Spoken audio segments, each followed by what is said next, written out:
Hey, what's going on, guys? This is going to be a Cyber Dragon OTK deck review, and this was actually sent to me by someone who told me that he actually was getting top 4 at his locals every single week or something like that, and he was doing pretty well with it. So, I mean, first of all, congratulations, and second of all, well, let's jump right into it. So, first of all, he's playing Jizukiru, of course, is searchable by Repair Plan, so definitely respectable there. 3 Cyber Dragon because he's opted to play Machine Dupe, 2 Galaxy Soldier, a single copy of Nexter, if I recall correctly. I don't think, I mean, and if I did a mistake with that, well, definitely let me know, but besides, Nexter should never be a 2 of or a 3 of anyways. It's really bricky because it's not really a card that you're physically trying to draw. It's just a card that you want at least in your deck at all times, so you can always access it, or in your graveyard, so when your hurts actually get sent to the graveyard, you can recycle it back. But when it's in the deck, your core can actually banish itself from the grave to summon it from your deck, so always having at least one copy of Nexter somewhere is good. The only place you don't want Nexter to be is in the face down banished, because even in the face up banished, Cyberload can recycle it back, so it's not the end of the world, but yeah. Anyways, 3 core. The day I'll have to explain core is the day I'll be dead or something like that.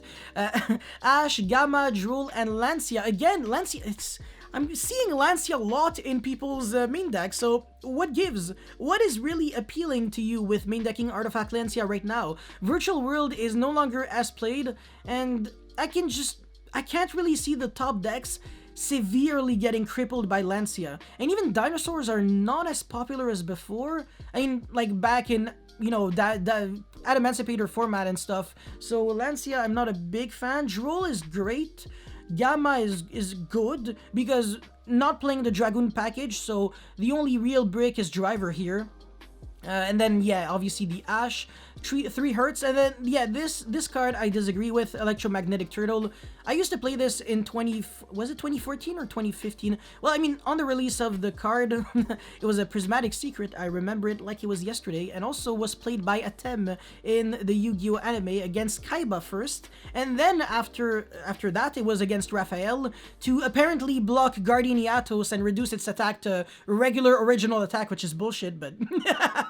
Anyways, Electromagnetic Turtle, also without Foolish Burial, he just sends this with Rampage, and then if your opponent tries to go into battle phase, you banish it and they skip their battle phase. So, to a certain extent, it can kind of prevent Zeus, I can see that, but the card is not a card that you're trying to draw either. So, it's always nice to say, oh yeah, but you're only playing it as a one-of because you can always search it, but you don't want to draw it, but you will draw it more often than you think because it's still a 1 chance out of 7, and if you're playing, let's say, 49 games in a tournament, which is pretty realistic, well, actually, that's a lot, but still, it's going to be in your hand like 7 times in an event, so that's a lot, and I don't really think that you want to see Electromagnetic Turtle really often because outside of being the discard for Galaxy Soldier and Nexter, it basically achieves less than nothing in your hand, and yeah, I mean, it's just not ideal, so yeah.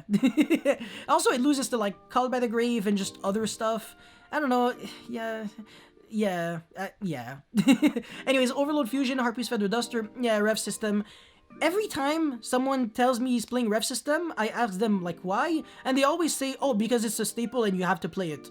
But they never give me, like, technical arguments, and all of their arguments, I destroy them in 2 seconds. They're like, yeah, but it revives back any Cyber Dragon monster in your grave. I'm like, first of all, that's not even true. It revives back any Cyber Dragon, so it can't revive back them, and the reason why it's relevant is because you can only revive back them, in a way, quote-unquote, if you revive back Nexter first, and you're not always going to have access to this. So, naturally, this card is horrible in the early game, and in the late game, you shouldn't really have a late game because you're supposed to kill your opponent.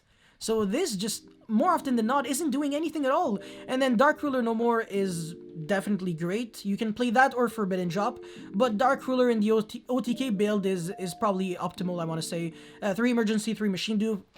Machine Dupe, definitely feel free to cut it down to 2 if you think that this was like an obstacle for you winning, especially since Nexter is not even maxed out anyway, so you're not really having that many targets. And yeah, Repair Plan, Cyberload, and Overflow, perfect. Okay, good. So everything that I feel should be changed, I already talked about it. And then for the extra deck, only 1 Mega Fleet, interesting. I kind of feel like I would playing 2. And then 1 Fortress, double Rampage, of course, because there are 2 ways to summon it, Overload and Cyberload. And then Zeus, sure, it's a machine, so even if you're randomly locked on your machine, you can still make this. Gaia Dragon and Pleiades, I can understand why you're playing that. It's just, I don't know if I can agree with these cards taking so much space in the extra, yeah. And Pleiades is a great card though, but more often than not, you still want to make Infinity, and when you can make Pleiades, usually you have enough cards to kill your opponent, or at least deal like way over 6k, so I don't think this makes that much sense. And then, yeah, two full sets of Infinity and Nova. Wow, okay, that's a lot, really. I mean, if anything, I could see 2 Infinity and 1 Nova, but you're rarely summoning a rank.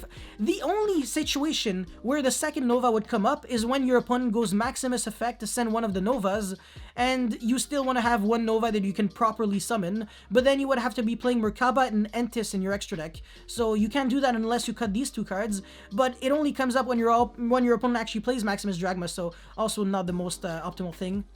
Well, deck building wise, obviously.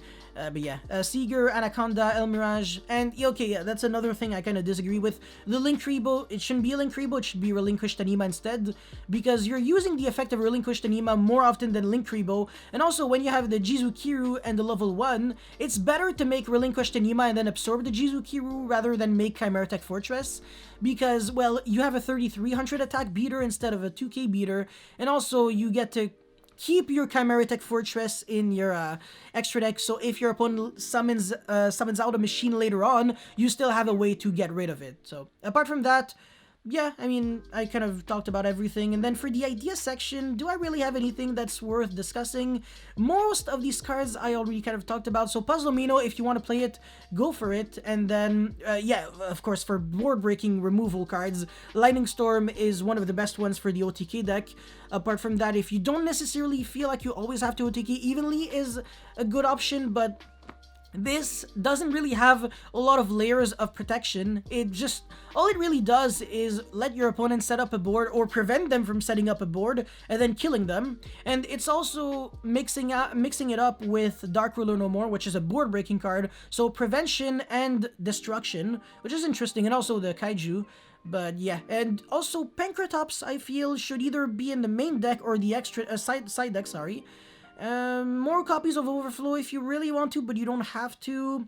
Mystic Mine is a great one for OTK, not for Trap obviously, because they're going to side in back removal, but for OTK, Mystic Mine is insane, because what trap are you going to set? Overflow, that's it. So they're not going to side in like Duster, Cyclone, and stuff like that just for one Overflow. So yeah, they're not going to predict the Mystic Mine, and they might deck out to one single card in your extra deck, and that's it, that's all. Apart from that, Cyber Dragon Fear, you could play it if you want, but you're playing Machine Dupe anyways, and Fear is a bit awkward with Machine Dupe. It's not that it sucks, because you can still make it work, but you would have to go normal core effect, not use Fear, and then Machine Dupe, and then when you summon your 2 Sidras, then you summon the Fear, but it's not great, huh? You can probably see why that would be the case. And apart from that, I mean, yeah, I don't really have anything else to say, so I hope you guys were able to learn a thing or two with this deck review, and that's it for my video, so thank you very much for watching, and I'll see you next time. Peace.